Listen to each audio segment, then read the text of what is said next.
On today's episode, we have Dami, and I am so excited for you guys to hear this episode because we talk about how to find your passion and purpose in life. Dami is a true blue entrepreneur, and she has a few different businesses, and I can't wait for you to hear a little bit more about what she does. And I'm so happy she came on the podcast to talk about this subject because I personally love the subject of finding your passion in life. Hey guys, I'm Tiffany and welcome to the TENOWSKI Talks podcast, where we're going to be talking about motivation, inspirational stories, mindset shifts for success, branding, marketing, and general business topics to help you on your journey as a current or aspiring entrepreneur or business professional. So thanks for coming and being my very first ever guest. And I just want to tell everyone, or want you to tell everyone who you are, what you do, and who you serve. And also if you serve clients like nationwide or only local to Springfield. Yeah. Yeah, absolutely. So I have, 3 lives is what I like to call it. The one that I'm mostly known for is Purpose Connect, which is a hiring software company that I founded in October 21 after, about 3 years of just working on the idea itself. But really what Purpose Connect does is we help to bridge the gap between international students and employment opportunities in the U.S. And that is because of their type of visa that they hold. A lot of those students have variations of work permits depending on what program they're in and all of that, and that can be very confusing to employers. And then in addition to that, they require some type of sponsorship, work sponsorship in the future, which a lot of employers know, and they don't want to mess with it. They don't want to sponsor those students. And so a lot of what we do is really on the employer side, getting their buy-in by educating them, helping them understand the process better. And then we bring them onto the platform. And so when the student gets matched with them, they're getting matched with an employer that's already on board with the whole idea of, what could happen or what their needs could be. And then my second life is Dami LLC, which Dami is coined from my middle name, which is what I go by. And Dami is really a career and workforce development company. And so when I first started Dami, the focus was just purely career and leadership development, helping individuals discover the thing that what their purpose is in life so that they can live fulfilled doing what they do every day. And then the other side of that is for aspiring leaders, helping leaders who have established, okay, now I've got the skill to do this job. I feel like I'm ready to lead a team, but they've never really, they don't know how to on the people side. And so that's what that's on the career development side of things. On the workforce development side of things, a huge part of what we do is really just helping to create more harmony in the workplace. And we do that by offering cultural competency trainings, really just helping people in the workplace learn how to communicate with each other, becoming more aware of all of the differences, whether it may be, culture, identity, all the variations of differences that we see amongst people, just really entering into conversations equipped with what they need to have successful interactions and develop professional relationships. And then the third and honestly most important part of what I do is Divine Missions Health Center, and that is a 501c3 medical organization that essentially our mission is to provide access to healthcare to individuals and communities in third world countries. And then most recently, we've just launched a minority pregnant women program in Southwest Missouri. And really the focus with that is helping people access healthcare that typically would not be able to, or are denied healthcare for lack of funding or some other reason. And so that's what Divine Missions Health Center is. And that's me in a nutshell, maybe not a nutshell, but that's me. Yeah, and that's like one reason that like I wanted you on the podcast, and also like felt connect like before I took your pictures and I was like looking through your like websites and stuff and social media, and like I love what you do. Like you are a true blue entrepreneur. And yeah, that's like one reason I was like really excited to like just be around you and talk to you. And so today I really want to focus on talking about how can people find their passion in life and why is that important.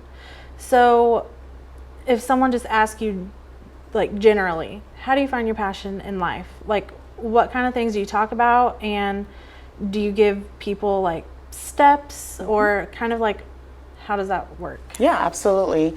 So the first thing I want to say is that people overthink the idea of, what they're passionate about. I've had people who will say things like, how do I discover my passion? I don't know what it is. And, more than half the time, the thing that we're passionate about or that we end up being passionate about, they're usually things around us. They're usually the things that like stare us in the face. And so really an easy way to describe passion is that thing that you are hoping to accomplish. It's not the work you do. So in other words, I can't say I'm passionate about fundraising, right? In my nonprofit work, I am passionate about providing access to healthcare to those who cannot get it. And that's what inspires me to fundraise. And that's what inspires me to create a nonprofit, right? There was a story behind my why.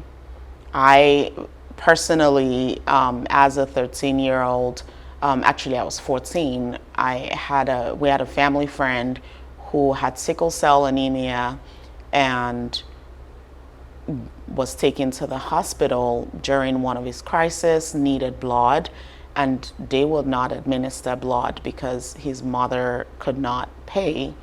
At the time, actually even now, Nigeria is still on a prepayment system. And so if you cannot pay, you're just not going to receive treatment. And it doesn't matter if you're, like literally facing death or, whatever the severity is. Nobody is thinking about that. They're just expecting that they receive payment before they provide the treatment.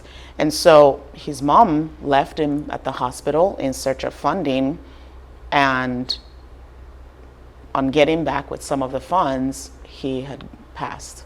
He had died. And I just remember being 14 and I just cried because I couldn't wrap my mind around, how they would just watch him die. And unfortunately, that's still the case today. I always say that there are things that I personally have, seen growing up in Nigeria that I can't unsee. Yeah. And it doesn't matter if I live in America for 20, 40, 60, however number of years, my heart's always going to be drawn to that. I'm always going to be mad that healthcare is not a right, and so that's what I'm passionate about. It's making sure that the next person who goes to the hospital can actually receive the treatment that they need, and so when I think of what I'm passionate about, what I do to accomplish the thing I'm passionate about really doesn't matter for all I care. Like, I could stand on top of a car and like scream my lungs out, and that would be my job every day, just to accomplish the thing I'm passionate about. And so when a person is confused as to what it is that and it doesn't have to be that like deep or elaborate or painful, you know, it can be something really simple. It can be, you know, I wonder if that bottle right there can, you know, be produced in a way that offers better health to people. And now you find somebody who wants to work in manufacturing because they want to be a part of something like that. Yeah. But their work in manufacturing, they can't say that they're passionate about the tasks and the daily things that they're doing. It's the outcome. But they can say, I am passionate about the outcome of it. So that's just look at what's around you. What do you hope to change, to transform, to improve? And that's usually the thing that you're passionate about. And so you said like at 14, you started, you know, like realizing this was a problem, you know, when that happened. Yeah. And at the time, because I think like when, you know, some people may form this passion in life that they don't even realize is a passion until later on. Yeah. So at 14, did you realize, oh, this is my new passion in life? Or is it like when you No, look back it was at just it the now? experience. Yeah. It was just the experience stayed with me. And so the older I got, and when I began to ask those questions of myself, what do you want to spend your life doing? That was the most prominent thing that came, you know, that literally just stayed on my mind. And I knew I had to, you know, whatever I did in life, that needed to be my primary driver. I know that if I succeed in business, I am giving myself more, I'm increasing my capacity to be able to do more in the thing that I'm passionate about. Yeah. So I've gone on and created Purpose Connect, and I've gone on and created Dami. While those things, the needs that I'm meeting, they're things that I'm passionate about. I mean, I want to see more diversity across Southwest Missouri, across the entire region. I want to see, you know, more international students being able to establish their lives here because their families have sacrificed so much to send them here to get an education. And so if they went back home, a lot of them will not be able to, they still would not be able to provide for their families in the way that, you know, they could if they established their lives in the US. And I know that, you know, and so that drives me because every student that's getting matched, every student that's getting into a job, I'm like, yes, that's a family. Like the average immigrant is taking care of an average of 10 other people at home. It's just the life that we live. And that's, you know, we love it, you know. Yeah. That's just the community that we have. It's just how things work. And then, you know, over on the Dami side, for me, it was just one day I'm, you know, working at the hospital, and I knew I really wanted to be there because, again, it was for me a path to be able to begin to do the things I wanted to do. And I remember I would just look around and there was so much happening in the workplace, and, you know, people are not on each other's sides. And, you know, it just seemed to me like people didn't want to be at work. And that's the thing, is when you discover the thing that you're passionate about, it's literally the, you know, I like to describe it as like the powerhouse that drives everything that you do. When you think of a cell and you think of the powerhouse of a cell, the mitochondria, without, you know, going too deep into biology, but like the mitochondria is literally the powerhouse of the cell. It's what gives it life. It's what, you know, allows it to function. And that's exactly what passion is. It's, I don't know how a person can get through life without having that thing that like drives them, Yeah. no matter how little it is. And it doesn't have to be infinite either. It can be, today for this time period, here's what I'm hoping to accomplish and here's what I'm looking forward to doing, right? And then the next phase of life, the average person has, there are multiple layers to the things that we want to accomplish in life. And so that's the other thing, is passion can look different ways. You can have a desire to want to accomplish multiple things. Mm-hmm. It's how you prioritize those things. And when you give yourself to those things, that's what matters. Yeah. And what would you say to people who are like, well, I really love doing this or this or this, but I don't know how to make a career out of it, or I want to start my own business because I'm really passionate about this, but I don't think I can do it. Like, I don't think, there's so many other people doing what I want to do. So what would you say to the people who are like, well, like, I feel like I'm passionate about this, but I don't know how to, like, I really want to make a career out of it, but I don't know how. Yeah. Something that passion does really is it does put a kind of hunger in a person that even I can't explain, So when a person feels like, oh, this is something I'm passionate about. Well, why is it something that you're passionate about? Mm-hmm. Why does this thing even matter, right? When it's something that matters, when it's something that you just cannot imagine yourself not seeing it come to pass, that's going to drive you in itself. Mm-hmm. The problem is people look to, again, the tasks, the actions, they overwhelm themselves with the process of accomplishing the thing that they're passionate about so much that then they stand back and they're just looking at all the difficulties laid out in front of them, and they're looking at, oh, there are many others that are doing this. How can I even pave a way for myself? That's actually like how I felt about starting this podcast too, is this isn't, not that this is some like deep thing, but like, like starting this podcast, I've been wanting to do this for like years. Oh my. And I didn't know exactly like what I wanted to talk about.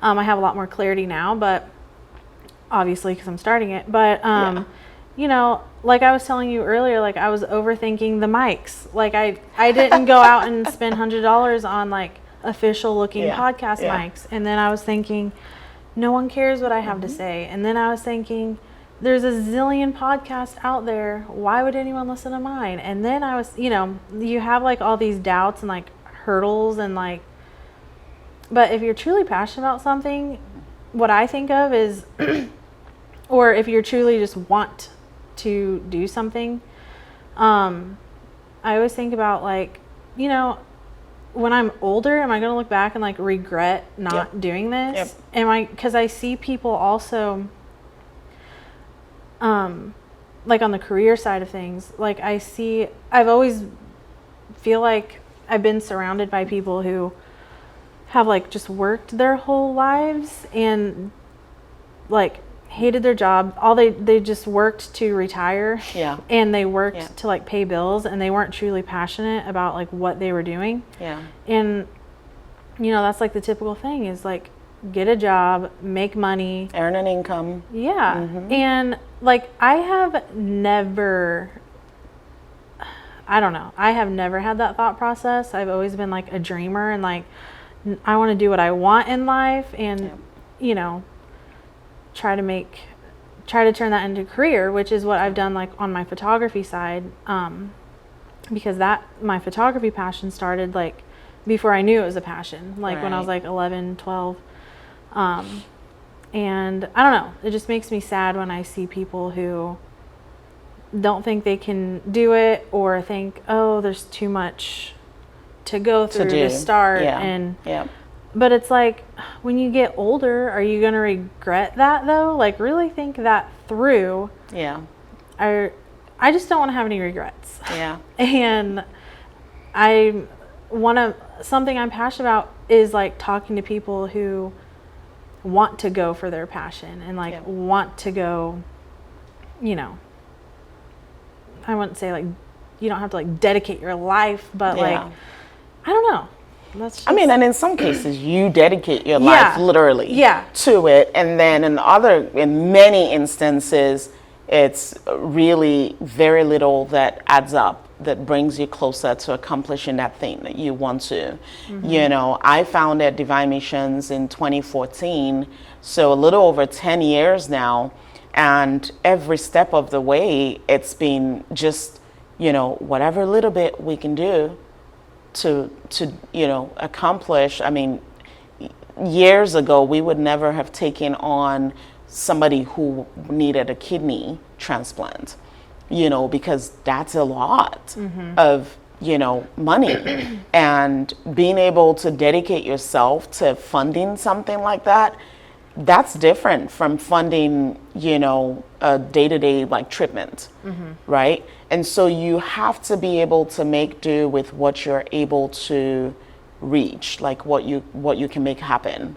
And that's one of the things about passion, is when you really truly know that this is taking me to you have an expected end, right? That in itself conditions you to take that step-by-step approach and not expect for things to kind of flourish overnight, because that doesn't happen. And then the other part of it is, I always say this, not everyone's passion is going to lead them into starting their own thing, right? There are literally people who are living out the you know, making come to pass the things that they're passionate about, who are working under somebody. They're working for somebody, they're working for a company, they're working at an organization. And I mean, that was me. I mean, I had a job at Children's Miracle Network hospitals. And even when I had that job, I was still living my passion, because, you know, I didn't create Children's Miracle Network. And while I was there, I had as much of a fulfillment as I have doing my own thing. And so it's important, there's that like thing that people hear about, you know, ditch that 9 to 5 and, you know, go start your own thing. No, your 9 to 5 literally has the power to give you fulfillment if you're positioned where it matters. And that's what people need to learn is, I mean, if you can't even be in a place and accomplish the thing you're passionate about, supporting somebody else's vision, you're going to struggle supporting your own vision. It's just that simple. And it's not always that people would, you know, step out like I did to dedicate themselves. I know I'm going to, you know, do this medical work till I die, right? And it's, again, that's what drives you know, the drive that you see with what I do in business today, whether it's Dami or Papa's Connect. It's because I know that not only am I solving the very evident needs in front of me right now through Dami and Papa's Connect, I'm also, you know, inevitably enlarging my own financial capacity to be able to meet this other big picture right here. And it doesn't get any better. It doesn't get any better than that. Well, one thing I actually did want to say is, like, it took me a while to realize that not everyone wants to, like, if you're passionate about it, like, not everyone wants to just, like, start their own business. Because in my head, like, that's been my goal, like, forever. Before I even got my first job, my goal was to, like, I want to work for myself. I know I want to work for, and, like, I had this, like, thought in my head, like, oh, that's what everyone's goal is. Like, no one wants to go work for somebody else. And, like, so, you know, it took me a while to, like, learn that, you know, people actually, depending on like their position, what they Yeah. want to go for in life, like people actually are passionate in like their roles Yeah. in some of these, like, you know, like a 9-to-5 job. And yeah, for a long time, like I did not realize like people could be passionate working for somebody else, because just in my head, like that was the total opposite Yeah. of Yeah. what I wanted to do. Yeah. And I've known that since like a very young age. And so I was like one of those people who thought, oh, yeah, you know, everyone thinks this way. Everyone wants to follow their passion and not work for anyone else. Yeah. But yeah, no, I know like that is not, yeah, that's like not the case. Yep. Always. Yep, absolutely. Absolutely. And so you imagine the amount of young people who have that kind of like thought that I can only be fulfilled in life when I'm my own boss. Yeah. When I do my own thing, when I run my own show, you know, and that's not how the world should function. You know, I mean, when you really think about it, if every single, let's even assume that everyone in the world today discovered that their passion means they're stepping out and doing their own thing, how are businesses supposed to thrive? Yeah. How are businesses supposed to function, right? Every single business out there is an opportunity, you know, because they have a mission. And if their mission aligns with the thing you're passionate about, that you're looking to accomplish, there you have it. You know, it's like, why put yourself, and there are people, when we start to dive into things like personalities, there are people who literally are very much content doing the, you know, just tell them what they need to do and they'll help you do it, you know. And then there are other people who are like, I don't want to be told what to do. Yeah. And so it's important to know what really sets you up for success. I work better when I have my autonomy. And so throughout my career, you know, every job I've had, with the exception of, I would say maybe a couple, when I was younger, I've been able to, in fact, the one job I had where I quickly realized this is not going to set me up for success, because you know what, supervising people isn't my cup of tea. You know, I want to be able to impact people's lives as I lead them. I want to be able to have people, you know, on my team who have the ability to lead themselves. Yeah. You know, and those are additional stuff that really people need to figure out in order to determine, okay, what path is for me. I am an out of the box thinker. I like to be able to put my brain to use and, you know, create solutions to things.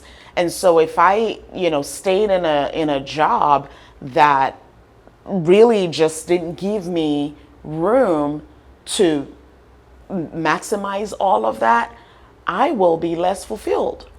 Yeah. And so people need to be able to learn, how do I interact with my environment? How does my brain really work, you know, to be like, to function at maximal, you know, capacity or maximum capacity.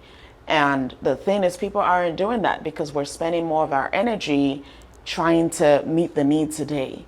You know, we need an income today. Oh, you know, if this job is, I mean, you see people who would apply to, I've had clients who would say things like, I applied to 150 jobs. Why? You know, and that's usually my question. I've had people who have said things like, oh, I just finished my second master's and I think I'm going to go for a third one. Why? Yeah. Why is it important for you to, and that is especially common amongst the African, you know, community, or in some cases, I think even the Asians, and, you know, they want to continue to reach and reach and reach. And the question is, where is that going to take you? How much more does that add to your, the amount of fulfillment that you get out of life? Mm-hmm. Aside from being able to say, oh, I got 3 master's degrees, right? Yeah. And so the people are leaning to the wrong things to drive them. to do what they do, and that's why they're frustrated. That's why they're tired. That's why it comes Monday morning, people don't want to get up. They don't want to go to work. Yeah. Because the wrong things are what we're looking to drive us. And so when you wake up, you're like, okay, I know I'm making more money today. Okay, what else? Right? What else is there? And I think that's also why, kind of like going back to like being surrounded by a lot of people who dread Monday mornings, who dread going to work. And like I see that everywhere. Yeah. And in my head, it's like, oh, if I was doing what I want, and now that I am, like, I look forward to Mondays. I look forward to waking up. And so I think that's why I had in my head for so long that, everyone I see going to work is like dreading it. They hate it. They can't wait to go home. They can't wait to go home and have a beer. They can't wait to retire. Yeah. And like, I guess that's in my head. I'm like, oh, well, maybe if they were just doing their own thing, like, like I want to do, like, and I don't know. I think it's so sad, like seeing so many people dreading going to work. So like, I love everything you're saying. Like, you're in the wrong spot if you're feeling that way. And, I love everything. I mean, if you get up and you're not ecstatic to go about your day, you should really evaluate, what am I doing? Am I where I mean to be? Because a lot of people are where they don't mean to be. They're just there because it works for the moment, and then they think that they're stuck. And that's a good point too. Like, what are some questions that some people, if they're feeling not happy to go to work, they're not feeling happy, maybe even in their own business, what are some questions that you would say they need to ask them? I know you've already touched on a couple, but like, what are some questions to ask yourself to kind of like give yourself that evaluation? Like, what should I be asking myself if I'm not feeling fulfilled? Yeah. Am I focusing on the wrong driver? Like, what's driving me? What is my why? Simon Sinek talks a lot about, finding your why, right? And that's one of the biggest questions we can ask ourselves in life is, why does any of what I do matter, right? And so if a person is waking up and they're like just not looking forward to it, they just feel like it's another day, I'm just gonna go in and do the usual, and and I've talked to people who would make those, friends, who would make those types of comments about, their job, and like, I just want to get it over with and go home. Yeah. And I say, well, you don't have to just get it over with. You could really begin to evaluate. And so the thing that I always say is just ask yourself, why am I where I mean to be?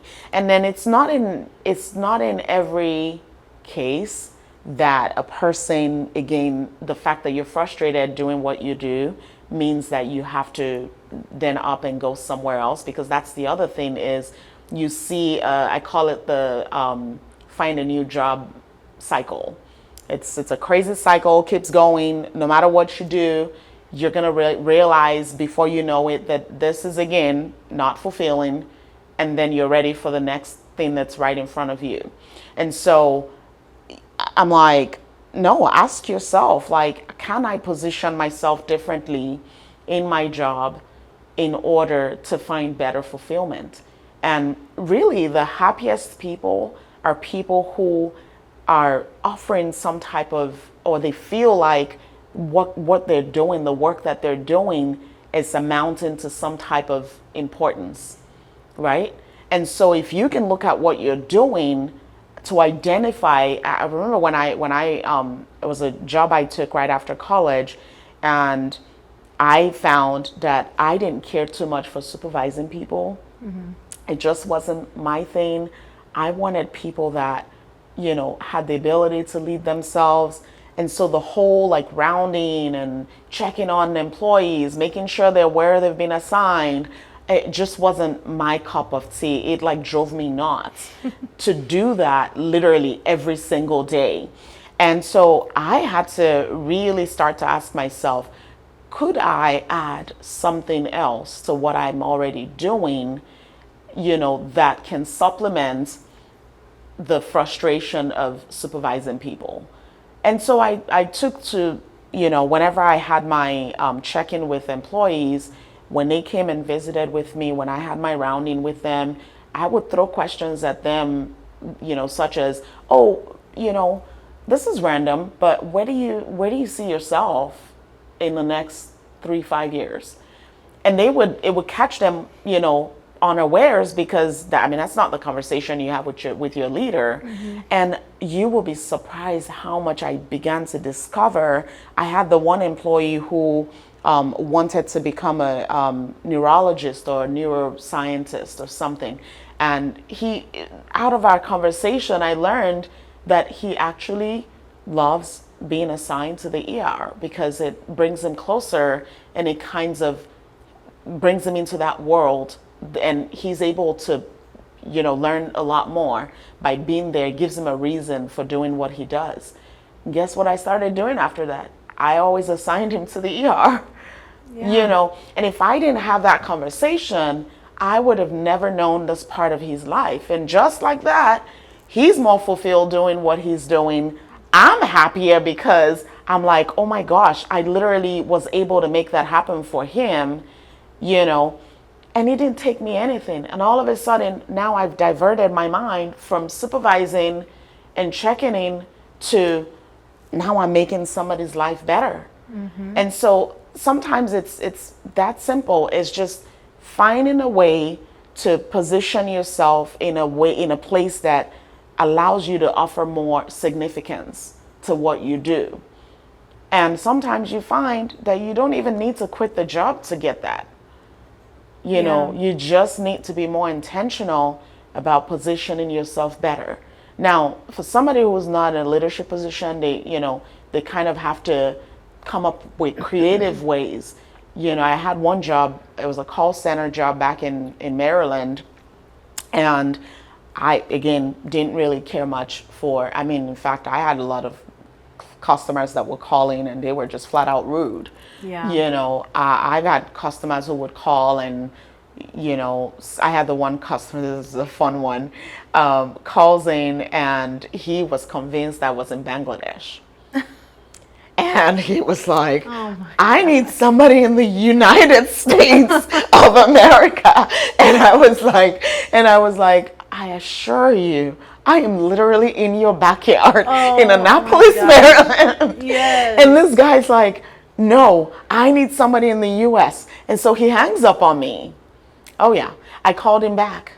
And he literally went livid. He was like, you must be retarded for calling me back. I said, well, because I want to help you. Yeah. And literally once I said, because I want to help you, it was almost like all the defenses that he had just came down. And then we, went through it and I was able to solve his problem. And then we got off, the call. He apologized and thanked me by the end of it. But for me, even though I was helping him, I was frustrated that I had to get, called retarded. Yeah, you have a lot of patience. It wasn't my, my favorite job to be in that type of position. But then as I began to look again, you have to kind of apply some intuition, and some people that doesn't come naturally for them. Yeah. I started to think, well, I'm getting better and better and better at this job. Is it possible that I can offer myself as a support on the team to assist other people when they have issues? And I didn't care that I wasn't a supervisor, I wasn't a manager, nothing. I basically just went to my supervisor, then Keith, yeah, bro, and I was like, hey, I'm just thinking maybe I could do a little more. Like, what do you have for me? And literally just like that, I started to help. And when we got escalations, I was getting called to help with it, And that's the thing, is there's always a way to figure out, how can I reposition myself in my current role so that I have more fulfillment out of it, so that I can offer something more than my usual day-to-day. I love that because so many people would be like afraid to even speak up, afraid to ask, afraid to for their boss to be like no, or And sometimes that happens. Yeah, but I love that you got up, you asked, and then just like that, you know, yeah, I love that, and I think that's such good advice to people. And not even advice, but just like your story is so good because, that really shows that, if you want something more, even in your current role, just... You can ask for it. Yeah. What's the worst that can happen? Your supervisor says, no, I really think I want you doing this other thing here. Yeah. But most times they'll honor that. I mean, if it's not changing much of what they really need you to be doing, and that was the thing. I was still taking phone calls. I was still doing my regular, job. But when an escalation came up, then I was able to put myself in unavailable to go and, take care of it. Yeah. And like I feel like it'll also show that, you, I don't know the word, but like, that you want to do more. Like you're not just coming in, doing your thing. Like you're thinking of ways, how else can I help? Yeah. What else can I do? Yeah. And it'll show like your boss, supervisor, whoever. Yeah. That you're willing to. Yeah. And you're not doing it because you're trying to, because in some cases, you also have people who will do it because, I just want to look good to this person. That's true. Yeah. When in reality, you should be doing it because you genuinely want to offer more importance to your work, and really selfishly you want to find more fulfillment doing what you do. And when that's the focus, it really, really changes how we approach things, how we deal with the people we work with. Like, I don't have the energy to go in a toxicity cycle with a coworker when my mind is set on something that I want to accomplish. Instead, I'm looking to them and I'm saying, hey, we can do this together. Like, let's do this. Let's do this. And so I feel like when people can identify the thing that drives them, the thing that they're passionate about, it really sets them up for success in multiple layers, whether it's, yes, accomplishing the thing you're passionate about, but also it gives you, it sets your attitude up too, because now all of a sudden you no longer care about the petty stuff, because you're like, look, my focus is so much more like defined and all of that. And people don't take the time to discover what that is. And they're just like, okay, now it's time to move to another job. Okay. You see the job and you're just like, I have some of the skills. I guess I can do this. But you're not really asking the bigger questions, the questions that could literally make or break your experience in that job. Yeah. Well, I love everything that we've talked about, everything that you've been saying. I think it's going to be really great. Yay. And I do want to end with the 3 final questions. Okay. So let me pull them up. Okay. So the first question, can you share a pivotal moment or challenge you faced on your entrepreneurial journey and how you overcame it? Oh, there's lots of it. So I think one that's like really huge for me, when I first started Purpose Connect, I didn't have any tech background going into creating a software company. So there's that. I just was like, I've got this great big idea. I want it to happen, and I'm just gonna throw myself right into it. So when I first started, my approach was bringing on contracted developers to help build a platform, which I did.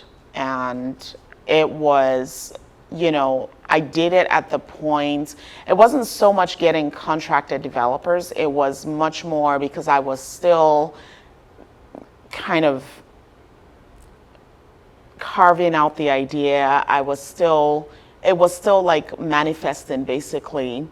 And I had contracted developers, and by the time I knew it was not sustainable to do that, because contracted developers are not cheap.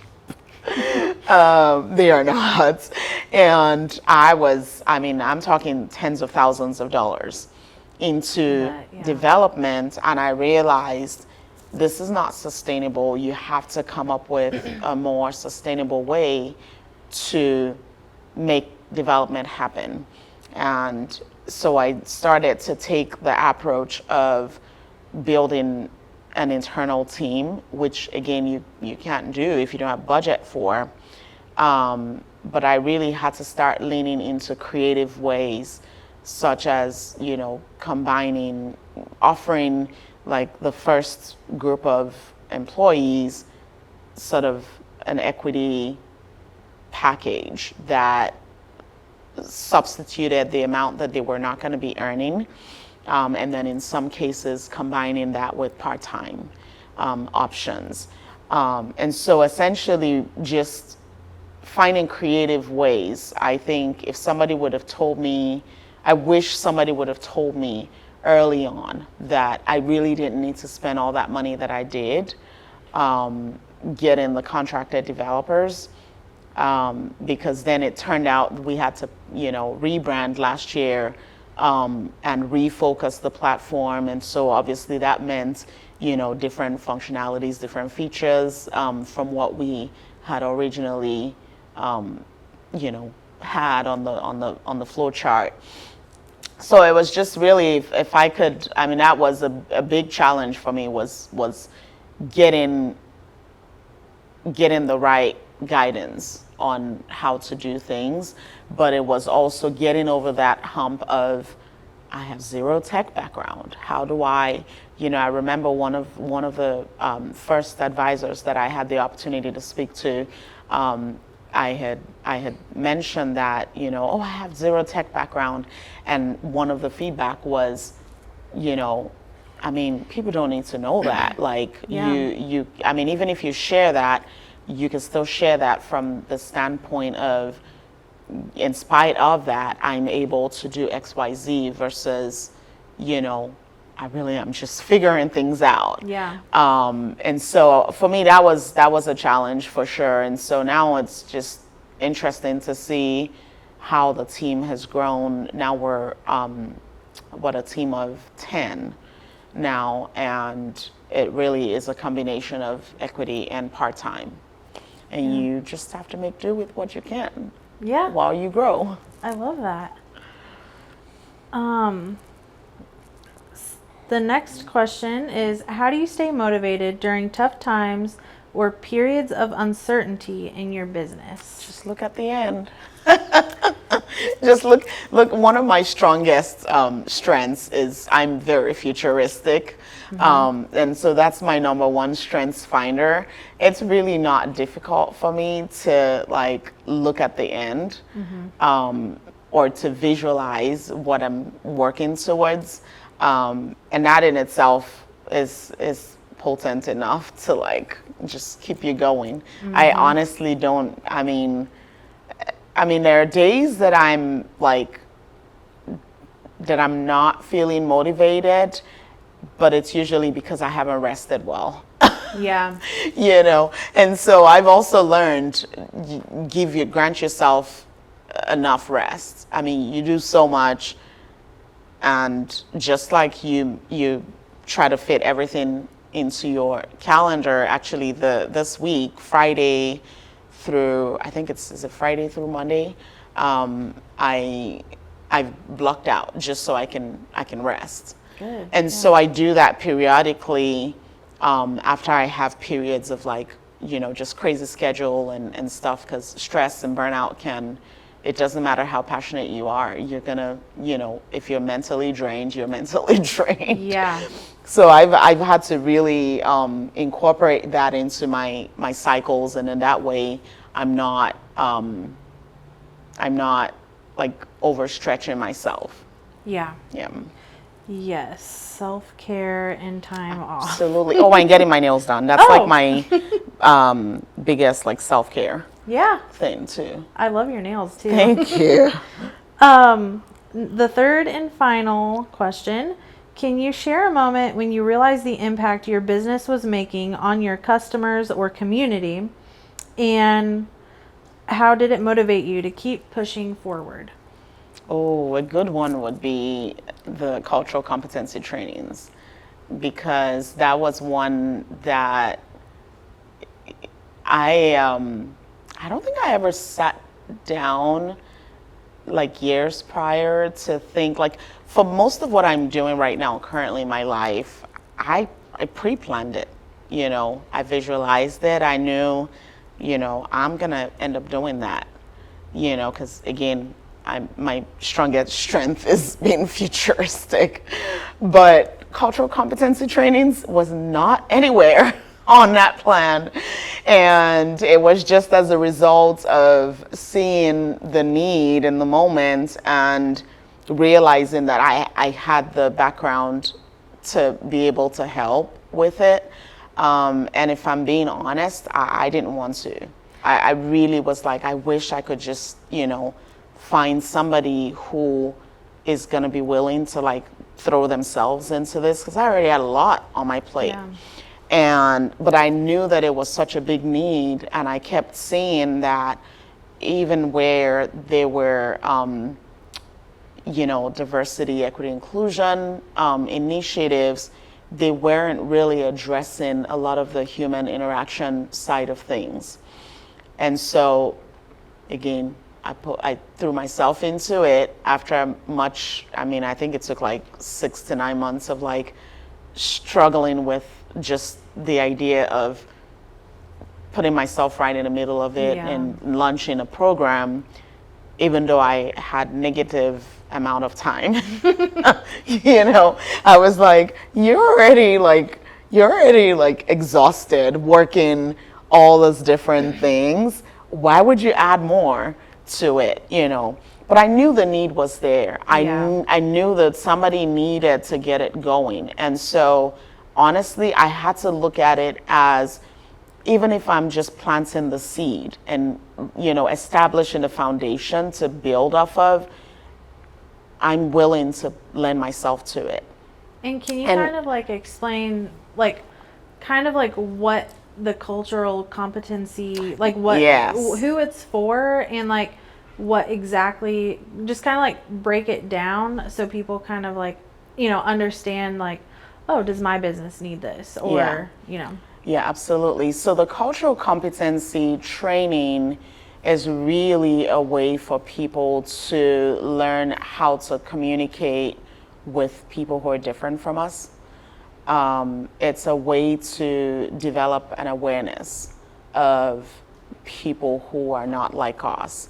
So for me, when I first entered into the American, workforce, I'm coming as a Nigerian. I'm coming with my own ways of communicating as a Nigerian, which is very different. I mean, if I have a Nigerian here, we start having a conversation, you're going to be like, oh, okay, that's very different, And so I was coming with all of my difference, which is beautiful to have those, but I was coming with a big awareness of what is required of me to be able to successfully connect with other people that were not like me. And one of those things for me was handshakes.